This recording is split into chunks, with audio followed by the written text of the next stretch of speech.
CBS News Justice and Homeland Security correspondent Jeff Pegues joins us now from Washington. Jeff, take us through the main highlights of this new report. Well, it is excellent reporting, some of which we have confirmed over the last several months, really dating back to last year. CBS News confirmed some of this information independently. For example, that this was a meddling campaign carried out by the Russians, authorized at the highest levels by Vladimir Putin himself. That is something that CBS News independently confirmed last year. But what the Washington Post reporting does is get closer to the sources and methods that U.S. intelligence officials use to confirm that Vladimir Putin himself was involved.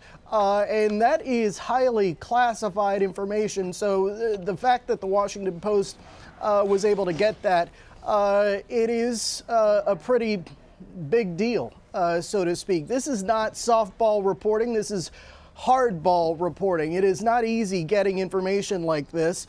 I think the general public sometimes may underestimate what it takes to get at the kind of information that is being reported here, and really that has been reported over the last several months, over the last year almost. This is a highly compartmentalized investigation within the FBI's counterintelligence unit. And beyond that, this is the type of information that current and former officials, they don't just divulge easily. And so it takes a lot of work, it takes a lot of digging, and it takes sources who trust the reporters who are going to put this information out there. So what we see in this article is information that we have known here at CBS News and that we have reported for some time, but there is a lot of good details in here that are new revelations. And Jeff, I'm curious about one of the details. What are your sources telling you about how widespread Russia's hacking attempts were as this investigation expands? Well, that's something that we have been reporting over the last several weeks, that this Russian interference was more widespread that really public officials have been willing to acknowledge. And we saw that just a couple of days ago in the hearings again on Capitol Hill into election interference. But that some of the reluctance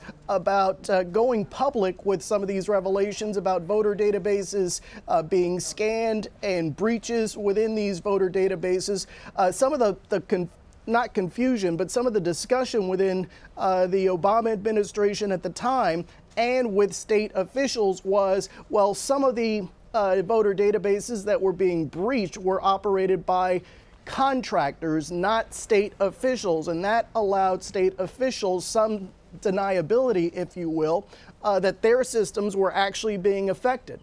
And so there were nuances in how this was being made public. And we still see that to this day, in that public officials are reluctant to disclose some of the information they have, in part because they are concerned that it might reveal sources and methods.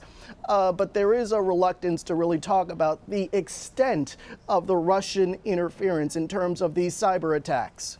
So, Jeff, I think the big question then, is there any evidence that reveals the hacks actually influenced actual votes and the overall outcome of the 2016 election?